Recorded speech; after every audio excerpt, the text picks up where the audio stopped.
Hey there, I'm Kaylin, and we all know that meal planning is really important to eat healthy and save time in the kitchen.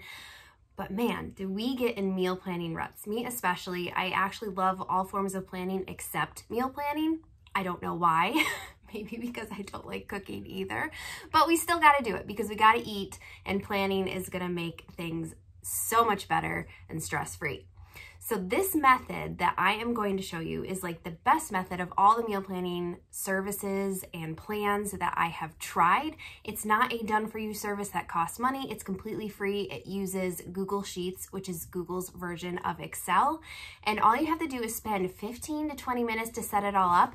And then this is like 1 week worth of meal plans, but you are gonna take those 20 minutes and do 4 weeks of meal plans. So that's a month worth of meal plans already done for you Sunday night or Monday morning whenever you sit down to plan your meals for the week. All you have to do is just look at what you're going to have, print it out, and then go shopping. The first thing you want to do is make a list of at least 20 recipe ideas, and that's going to give you a variety of meals to choose from, as well as space to repeat a few of your all-time favorites. So go grab your cookbooks and recipe binders for reference. But don't overcomplicate this part. They do not need to be elaborate meals. Pizza, pancakes, tacos, even a frozen dinner totally counts. If you want to take this list one step further, you can brainstorm a few lunch ideas and then side dish options to pair with your main dishes. Then you're going to pull out your favorite highlighters. These model liners are my absolute favorite, and highlight meals you can make in the same week because they use similar ingredients. This is especially helpful if you buy produce for one meal, but then it goes bad before you can use it in another. So for example, when I put eggplant parm on the list, I should also list our eggplant BLT sandwich recipe a day or two later. You can see I've highlighted both here in purple. That way I can use up the eggplant before it stinks up my fridge, and I only have to purchase it one time for both recipes instead of 2 weeks in a row. For additional structure, you could also categorize your meals based on nightly themes like Mexican, chicken, quick and easy, breakfast night, etc. And now you're ready to plug and play. We're going to insert all of your meal plan ideas into this Google Sheets template, which holds 4 weekly meal plans. You'll see there's tabs on the bottom labeled week 1, week 2, 3, and 4. That is so you can easily toggle between them depending on which weekly meal plan you want to use. If you want to access this template, you can click the link in the video description, enter your email address, and then I will send the template straight to you. Once you receive this template, and this is super important, you cannot edit it directly. Otherwise, everyone's going to be editing and you're going to see other people's meal plans. So here's what you need to do. Make a copy of the file for yourself, then it will go into your Google Drive and you can edit the text inside. So referencing your meal plan list, you can go ahead and type in your nightly themes on the left-hand side and then plug in your dinner ideas where they're going to fit best.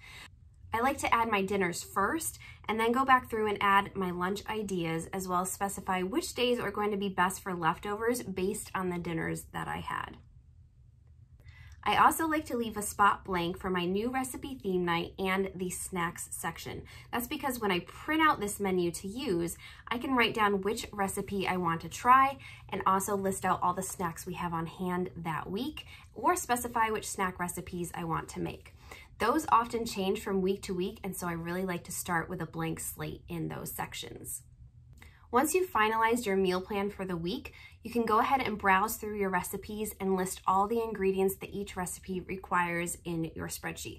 I really like to do this extra step, and of course I leave out things like flour, sugar, seasonings, etc., because I always have those on hand. But this list is specifically more for items you have to buy special. And that way I can just go through my fridge and pantry at the beginning of the week and highlight the specific ingredients that I need to pick up at the store. Then in the bottom section, you'll find a list of tasks that you could prep at the beginning of the week to make mealtime easier. So this is based on the recipes that you have already put into the spreadsheet. And that could be cutting produce or making part of a meal. Like we like to cook up rice and beans in bulk because those are added to a lot of our meals.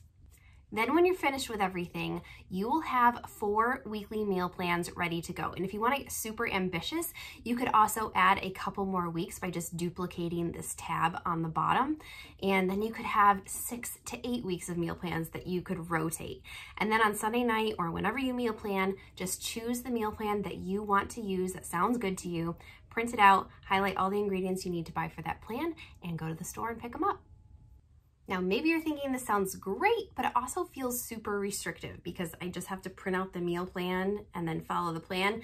Yes, it's easy, but what if you want a lot of variety? Well, that's why you have the capability to do as many weekly meal plans as you want. But also, like, flexibility is so key. I'm always about flexibility within structure. You've got the structure for you, and then you can pick and choose and swap out things. That's why I always have a blank space for a new recipe, because I'm constantly wanting to try new things to add to the meal plan, but no one's looking over your shoulder saying, you must have burgers on that night. You must have meatloaf on Tuesday night. Like, no, we're not doing that here. You can deviate from the plan. Sometimes you've got companies over. Sometimes you want to use up more seasonal produce, so make it work for you. Just having something planned eliminates that decision fatigue. Even if I switch my days or go out for takeout instead, it helps because when 5:30 comes around and I'm absolutely starving, I know this is what I can have and I'm not going to reach for unhealthy foods. It also makes Sunday planning a lot more enjoyable because I have less to do and I'm not sitting there leafing through 5 different cookbooks or scrolling for an hour on Pinterest trying to find something that sounds good to eat. So I hope you're excited to try this meal plan. Again, the link to this template is in the description box below. I also have a blog post that you might be interested in that just kind of goes through all of these steps with pictures. It might be an extra resource that you want to check out. Thanks for watching this video. Please make sure to subscribe or follow wherever you're watching this, and I will talk to you later. Bye.